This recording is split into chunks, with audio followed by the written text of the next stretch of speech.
Grand Canyon head coach Bryce Drew joins the program to discuss playing Gonzaga and Saint Mary's in the NCAA tournament and how quickly he expects his team to compete when they join the WCC in 2025.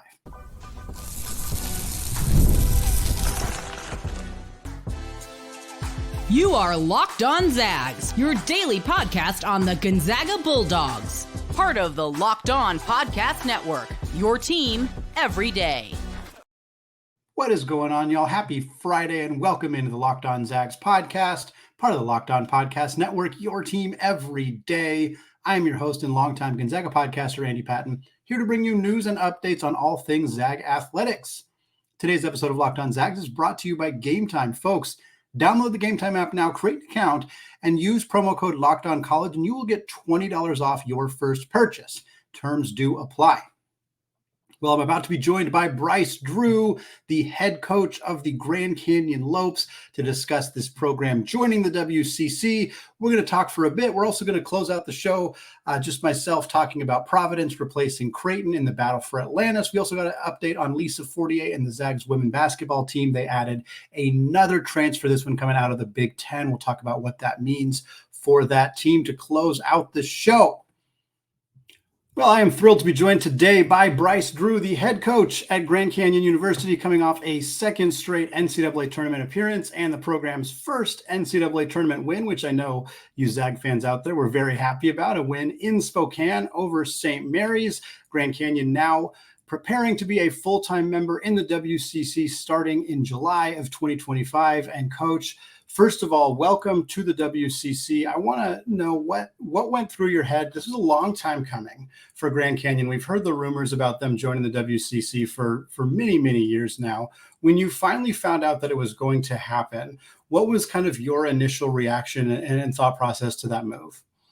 Really excited. There's obviously been stuff on the internet for a couple years. Nothing, that had any substance behind it. And, it seemed like the end happened very, very fast. We had a meeting called, for our coaches and pretty much, found out, within less than a 24-hour period about a meeting and then what the news was. So it happened pretty fast on our end, but I think the common theme in the room was, just a lot of excitement, for the opportunity ahead. Yes, Grand Canyon's been kind of this sleeping giant, if you will, for like a decade or so since they kind of burst onto the scene as a D1 program with this huge fan base. And we've kind of been waiting for that big next step. And we see a lot of success the last 4 years, 3 of the last 4 years in the NCAA tournament. And the recent success feels like it's kind of finally pushed this move forward. How important do you think it is for the university to move into this conference? The WAC is a great conference in a lot of ways, and I think has been underappreciated for what it has been. But there's more stability in the WCC. I don't think that's really a debatable statement. And I think from a basketball perspective, there's a lot of depth, a lot of talent. And for this program and for this university, even outside of the basketball side of things with baseball and other sports as well, how important do you think it is to Grand Canyon to be in this conference starting in 2025? I think it's a holistic decision that helps the whole university. Yes, it's great for men's basketball, but it's also great for the other sports and for the students. I think the footprint on the West Coast, it's more solidified kind of who we are, grabbing, a big market in Phoenix, along with the other big markets, the WCC teams are in. So I think the footprint, is something that's really valuable. Next is the faith, component. There's a lot of schools of faith in the WCC, like us being a Christian school. Yeah. And then, the competitiveness. You got top 10 programs in many sports, across the board. And so is it a challenge? Like, absolutely. It's a great challenge for us to up our basketball program, to up some of our other sports to compete with these top 10 teams, that are ranked in the country. But it's also, a great time to be at GCU because if you're a competitor, you want to play against the best. And, we feel like, we're the best basketball conference now, the WCC on the West Coast, next year when we're in it.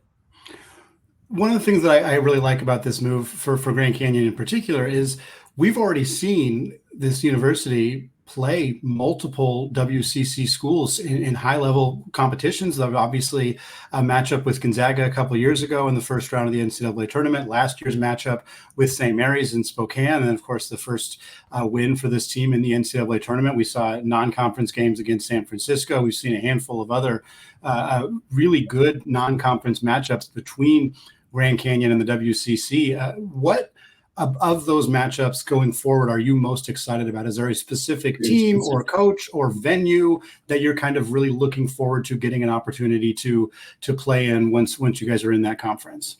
You know, that's just our home games. You know, I think we got a lot of recognizable names that'll be coming into our facility now, into our arena that our fans can enjoy. And so that's a huge thing for our program, just to build the excitement and energy, you know, around it with, you know, Gonzaga, Saint Mary, you know, Pepperdine, Santa Clara has been good, San Francisco. You know, you got Oregon State, Washington State for, you know, at least a couple years. And so I think the teams that will get in our building is going to be really a great experience for our fans to be able to see those teams.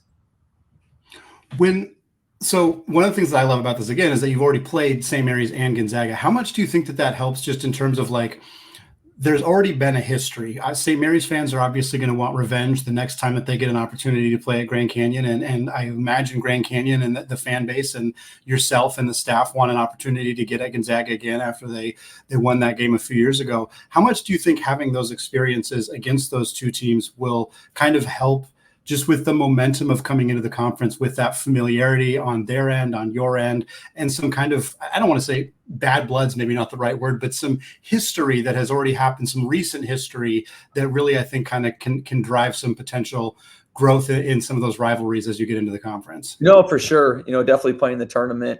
We've seen each other. Our fan bases have seen each other.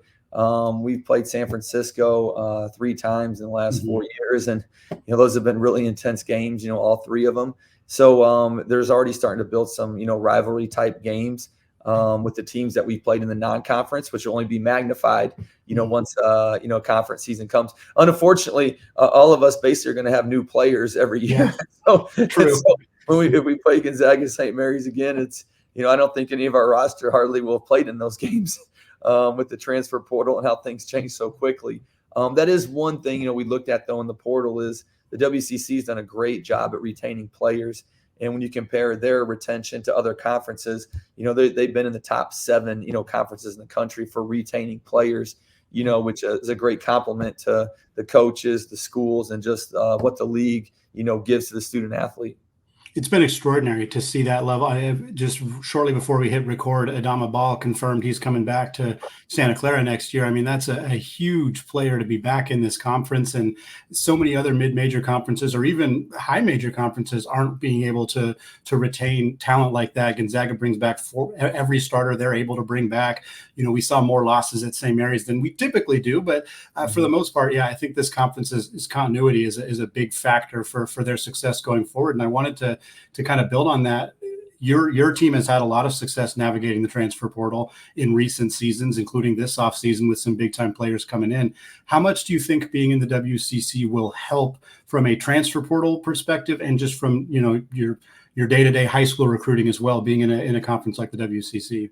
You know, we're not in the conference officially, you know, yet as we're playing games, but it's already helped in recruiting from high school players to transfers that are underclassmen, knowing that they'll have the opportunity to play in the WCC in a year. You know, we pretty much saw an instant, you know, help in that right away with players' interest, and that's players on our roster and also players, you know, that we're recruiting. So that bump up kind of with the recruits has been really encouraging and really positive, you know, in the short time that we've been announced getting in.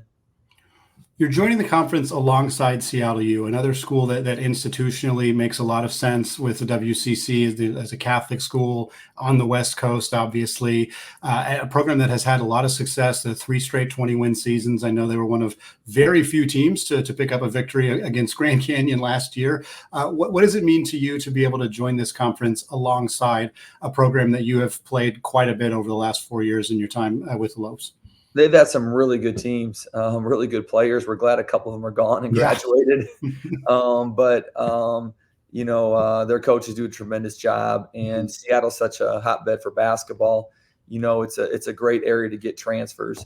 And so they've got some good ones this year. And I would think, just like us, them moving to the WCC is going to help attract even more of those Seattle kids to stay home, or when they transfer back, be a lot more intrigued about going to Seattle. And so I think both of us, are probably getting a lot of positive results in recruiting because of it. For fans who are listening to this, who have very little knowledge about Grand Canyon, and certainly if they're Gonzaga fans, they've seen them probably at least once a couple of years ago, but what would your message to people who are just learning about this program, are just kind of trying to figure out who are these new teams that are coming into this conference? What are they going to bring? What are their kind of their style, their vibe, whatever it may be? What would you tell those people about Grand Canyon to help get them excited about this new school that's joining this conference? Yeah, so watch out for the Havocs. That's our student section, and they bring a ton of energy. So hopefully, when GCU comes to your arena or they come to ours, they're going to sense a different type energy than maybe what they're used to feeling in the gym.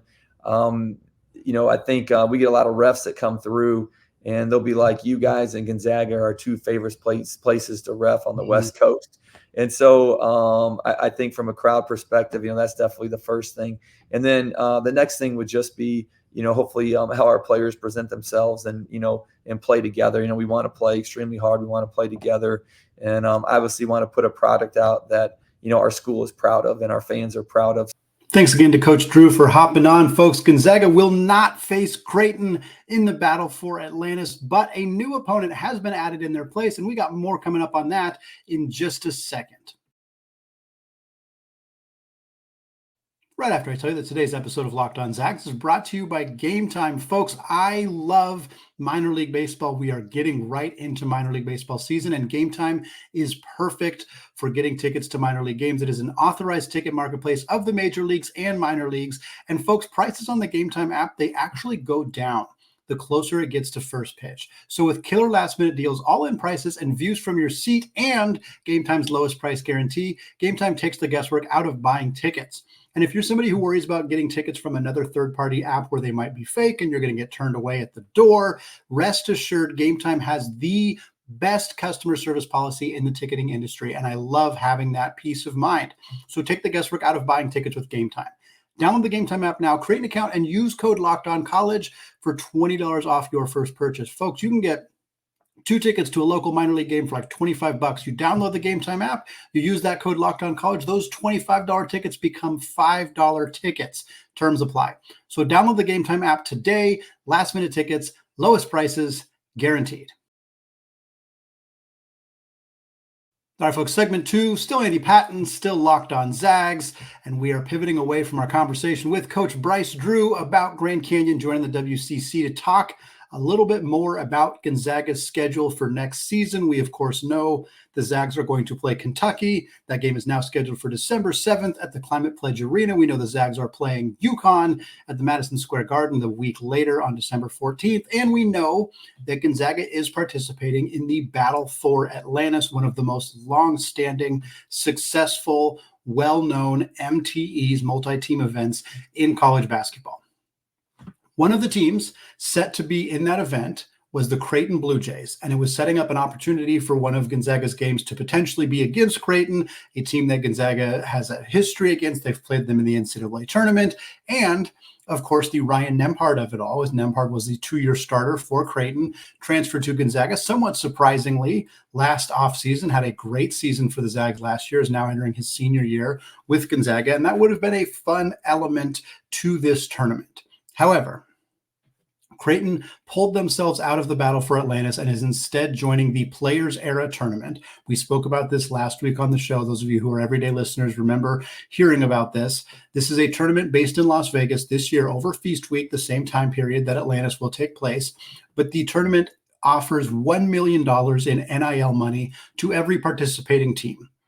So teams can join this tournament, get $1 million, spread that out amongst their players. It is an incredible recruiting tool and, frankly, the future of college basketball MTEs. We'll talk more about that in a second, but when this first came out, it was like, oh, how much are these types of deals, these NIL-specific tournaments going to impact the long-standing historical tournaments like Atlantis and Maui and the ESPN events and all the other ones? And the answer was immediately, because Creighton is a high-profile program that left probably the most high-profile college basketball tournament. It's between Atlantis and Maui. But Creighton, a high-profile program, leaves a high-profile event to go join a new event that nobody has heard of, that is brand new this year, that has a weaker group of teams. Now, it's close. This new tournament has Houston, it has Alabama, two teams that are very, very good, going to be in the top 10 next season. So it's not like this is a bad tournament. But the group that we had in Atlantis was at least comparable. I don't know if it was necessarily dramatically better, but it was at least comparable. And Creighton left that to go participate in this event because it gets them $1 million in NIL money. I do not blame them. And in fact, if you're somebody who's adamantly against this, I got some maybe not so good news for you. Gonzaga is heavily involved in being asked to do this in 2025. There's communication on both sides. My assumption is that this will happen. Gonzaga will be a part of this event in 2025, and it will be, and instead of being an 8-team MTE like it is currently, it'll be a 16-team MTE.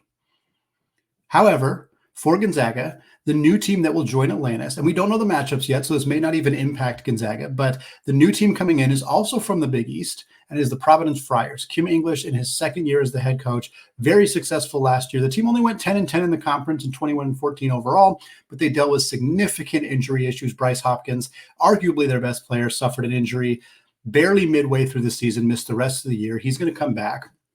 Devin Carter is going into the NBA. He was one of the best guards in the college basketball last year, a guy who didn't get as much national attention as he probably should have, but incredibly talented player. Regardless, this is a good Providence team. If Gonzaga does line up with them, it won't feel as good as Creighton. They probably won't be as high in the net. Probably. Who knows what'll happen by the time late November rolls around. But Creighton is Providence is a very good team, and this is a very quality replacement for Creighton in this event.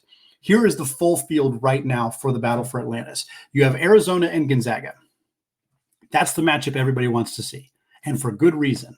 Mark Few, Tommy Lloyd, it could finally happen this Thanksgiving. We could all be thanking the lucky stars for that game, because that could be the matchup we get there.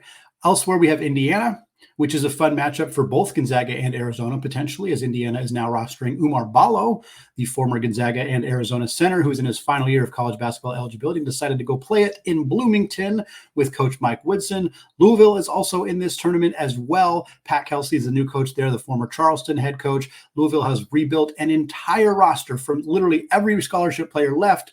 That's a good thing, because they were very bad in the last 2 years under Coach Kenny Payne. So they are in the process of rebuilding, getting an opportunity to be in this tournament. It's big time for the Cardinals. You also have West Virginia. You have Providence, like we said, and then you have Oklahoma going into the SEC, and Davidson. Yes, Davidson stands out a little bit, but they're a program with a lot of history and a fair amount of success. They're the weaker team in this group, but still a quality field overall. And certainly if Gonzaga does draw Davidson, I know people will be kind of rolling their eyes, but they're still going to get 3 very good games out of this. If Davidson's the weakest game, Davidson's the weakest game. It's still a pretty quality field for the Zags to be in.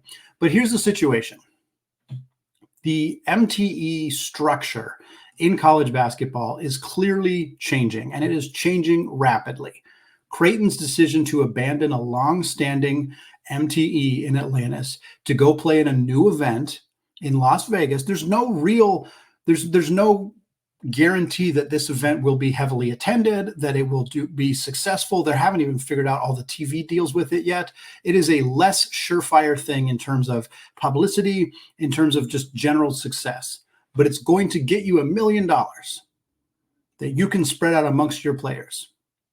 That is not happening with Atlantis. And again, this feels really cut and dry. If you can enter a tournament and play good teams and make money for your players, and it helps you with recruiting, and it helps you, in a massive way with recruiting, you then are not straining your donors to ask for another $1 million. You get it this way. You can funnel some of that money towards your student athletes. The money that you've promised them, guarantees that you've made to them, now can come partially from this, as opposed to having to beg and plead with donors. And of that nature to make sure you get your money. This is a huge way to avoid that. And there's great quotes. I'm not going to read all the direct quotes. Go check out Matt Norlander's article at CBS about this new MTE. It's really detailed. He's got some great anonymous sources, but one of them basically said, quote, "I'll play in the Mandalay Bay parking lot as long as the check clears." I mean, why not? Why wouldn't you? I'm generally somebody who is kind of anti-greed coming into college basketball, but I'm not anti-players making money. And the situation right now is obviously untenable, and we've talked about it on the show before, and there's going to eventually need to be some level of rules. There are virtually no rules right now, and that is problematic. But I don't really mind MTEs being started with the ability to give student athletes money. I don't necessarily think that's a bad thing. Again, I think regulation needs to happen. I think there needs to be some clarity on the rules. I don't love programs being able to jump ship and just leave previously agreed upon events. That doesn't seem good or tenable or sustainable going forward. The other issue with MTEs is that teams don't really want to agree to playing 3 consecutive non-conference games. That used to be kind of just the standard. That's Maui, that's ESPN events, that's when the Phil Knight Invitational happens, Atlantis, all of them are 3 games in 3 days. But with conferences expanding, like the Big Ten and the SEC and the Big 12, they are now playing more conference games, and there's a limit on how many non-conference games you can play. So what we're seeing is teams are unwilling to join these events. It is usually not a difficult scenario for Atlantis and Maui and et cetera to fill their fields. They are now struggling to even fill the field because teams are hesitant to sign up to basically knock out 3 of their non-conference games, even when they're really quality opponents. Effectively, and I believe Matt Norlander said this in his article, by the end of 2025, he believes that MTEs will all structurally look different. That 16-team fields or 8-team fields where you play 3 games are going to be different. They're going to be broken up into 4 teams and 2 games. And that's going to just be it. That's just going to be what it looks like. You only play 2 games in a tournament. There's only a 4-team field. It's not going to feel the same. I don't know that he's 100% right, but he's got a pretty good pulse on this stuff. And looking at the trajectory we're already on, this makes a lot of sense. In the very near future, barring some kind of significant rule change, multi-team events will be probably limited to 4 teams. It might be an 8-team field, but they'll be split up into 2 groups of 4. You'll have 4 teams. You'll play 2 games. That would, in theory, give Gonzaga opportunity to add more non-conference games in the future. I know some people are concerned about that with the fact that Gonzaga is about to be in a bigger conference with Oregon State and Washington State joining for the next 2 years. And then, of course, Seattle U and Grand Canyon coming in after that. So MTEs being 2 teams instead of 3, 2 games instead of 3 might actually be a bit of a benefit for Gonzaga in that regard. But what we're going to see is these smaller tournaments with NIL money attached to them. That's what's going to be the change in college basketball. Is it good? Is it bad? Jury's still out a little bit. Like I said, I think eventually we're going to need some level of just rules at all, just some kind of actual structure to the way that student athletes are getting paid and how everything's working right now. But fundamentally, I don't necessarily think this is an awful change, although I do sympathize for like Maui and Atlantis and those tournaments. Like, again, I said this on the last time we talked about this, when I quote Moneyball, adapt or die. The idea that, oh, Maui's going to be killed and Atlantis is not going to, they're going to be gone because of this. No, they just have to adapt. And they may not be able to do that. And if in that case, yes, that is sad. But if they can find a way to adapt, change their structure, make it so that there's some NIL payout, these events can still continue in the new era of college basketball. We're going to wrap up the show and the week talking Lisa Fortier and the Gonzaga women's basketball team. They made another addition in the transfer portal, bringing in a forward out of the Big Ten. We're going to talk more about the newcomer after a word from today's sponsor, FanDuel. Folks, it is playoff time right now in both the NBA and the NHL. Baseball is in full swing, and FanDuel is your place to bet on every single game. Right now, new customers will get $150 in bonus bets guaranteed. That's $150 win or lose. So bet on everything from slap shots to home runs to slam dunks, all on an app that is safe, secure, and super easy to use. Right now, Gonzaga is at plus 1,800 odds to win it all in 2025. After the week that they have had, after bringing in Battle and Inocente and everybody else, this is the time to maximize that. Those are the best odds you're going to get right now to bet on this team in 2025. So what are you waiting for? Visit FanDuel.com/lockedon right now and make your first bet an automatic W. FanDuel, America's #1 sportsbook. All right, folks, closing out the show and the week, talking Lisa Fortier and the Gonzaga women's basketball team. They have added their third transfer of the offseason following Inez Betancourt from UConn and Tanya Dalton from Saint Mary's. Those are the first two. Number 3 comes from the Minnesota Golden Gophers, 6'1" forward McKynnlie Dalan. And Dalan comes from Montesano, Washington. And I had to look up where in the heck Montesano, Washington is. It is west of Olympia. It is right underneath the Olympic Forest. It is a small little town, and that is where McKynnlie Dalton made a name for herself as a college player, or as a high school player. I think she averaged like 21-16 in high school, was just flat out dominant. She goes to Minnesota. And in her first season in the Big Ten with the Golden Gophers, she doesn't really get an opportunity to carve out a role on that team. She played 15 games for Minnesota, but only 45 total minutes, so about 3 minutes per game. In those 45 minutes, she scored 4 points. She drilled a three-pointer, 1-1 from 3. She drilled a free throw. That's it. 4 points for her. She had 11 rebounds and a steal as well. She entered the transfer portal after not getting to play much at Minnesota, looking for an opportunity to come back closer to home. And here she is, landing in Spokane, getting that opportunity, adding much needed depth to Coach Lisa Fortier's team. The situation for Gonzaga is pretty obvious. They bring back Yvonnie Eim, incredible player to bring back into the mix. They bring back Maud Hybens, who was fantastic last year, who's going to step into a bigger role after she won 6th Woman of the Year in the conference last year. After that, there's not a ton of depth returning to this team. You lose the Trung twins. You lose Brenna Maxwell. We'll talk about them in a second. You also lose some of those players who were kind of expected to step into bigger roles, like Callie Stokes, who after multiple concussions has decided to end her basketball career. Bryce Drew, who is out with another knee injury. She won't play next year. It sounds like she's considering potentially stepping away from basketball as well. Peyton Muma has entered the transfer portal and transferred to Wyoming. Naya Ajukwu entered the transfer portal as well. You are losing a ton of depth from last year's incredible team. There's still great players on this roster. Claire O'Connor was a freshman last year. She's going to step into a bigger role. They're bringing in some key freshmen as well. Lauren Whitaker is going to be a really good player in this program. We already mentioned Betancourt and Tanya Dalton. Dalton's a 4-year starter at Saint Mary's. Very, very talented. So there is plenty of talent still on this roster. And Dalan comes in to provide depth. Coach Lisa Fortier released a statement about the new addition of McKynnlie Dalton saying this, quote, "We are really excited about McKynnlie. She is a forward who will be able to stretch the defense with her perimeter shooting and embraces physicality around the basket. She is driven to improve and ready to put in the work to become the best version of herself. Welcome to the family, McKynnlie." A good quality depth addition, the kind of transfer portal moves that maybe aren't going to grab a bunch of headlines, adding a player who scored 4 points in their first year, but bringing a player back home, a more comfortable spot for Dalan to play. She gets to develop kind of behind the scenes, potentially blossom into a star. Maybe it happens, maybe it doesn't. Who knows? Who knows? This was a lot of the conversations we're having now are conversations we had about Naya Ajukwu when she transferred from Utah back to Gonzaga. She never really got on the floor last year and ended up transferring again. I don't know what the case will be here with McKynnlie Dalan, of course. It's too early to know, but I like getting depth options, finding players who want to be close to home. She has experience in the Big Ten. It's not a ton, but that's still something. So it's another addition that I think will fly a little bit under the radar, but should help this program potentially in the short and the long term.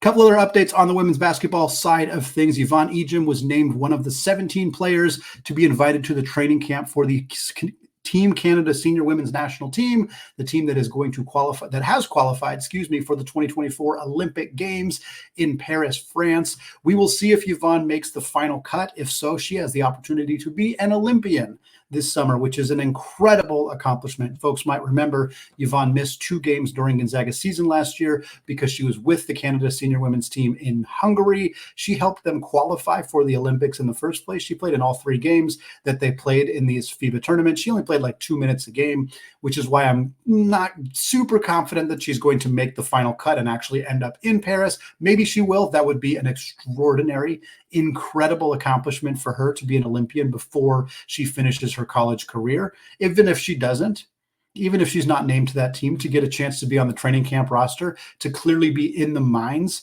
of Team Canada as they looked for future rosters. If she's not an Olympian in 2024, there's a pretty good chance she's going to be one in 2028. So this is a huge accomplishment for her. Very excited to see if this comes together, if there's another Zag that we get to watch in the Olympics this summer.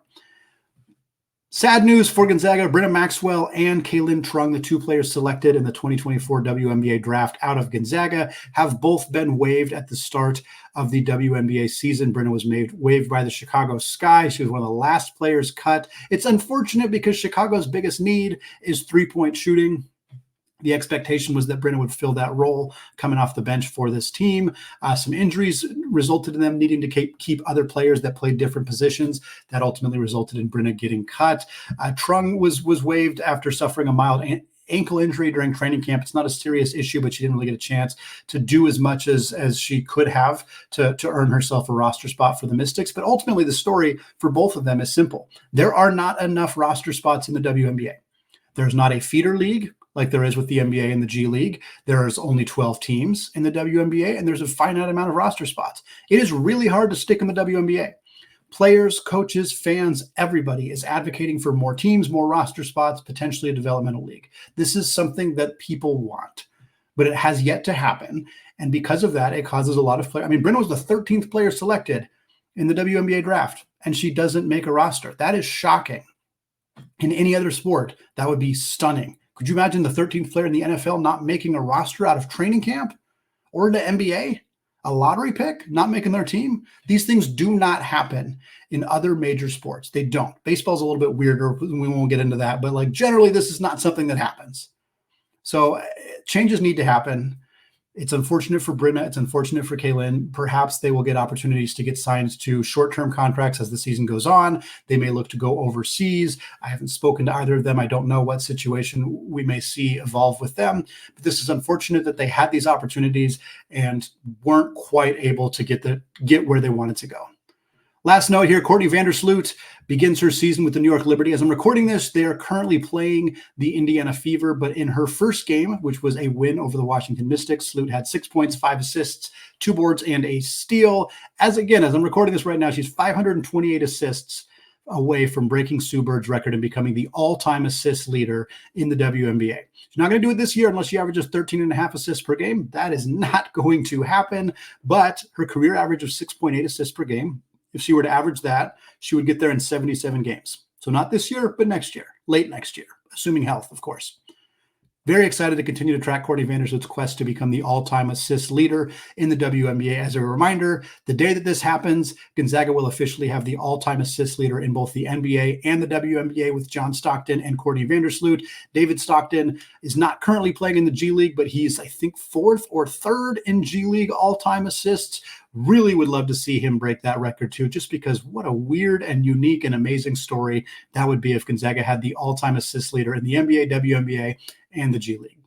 It's going to wrap it up for us today and for this week here on the Locked On Zags podcast. Thank you so much to those of you who have made this show your first listen or your first watch of the day. Folks, have a fantastic weekend. We will be back next week continuing to talk transfer portal, Gonzaga's roster, recruiting, conference realignment, NBA draft combine, all sorts of stuff coming your way next week. Thanks again. Until next time, as always, go Zags.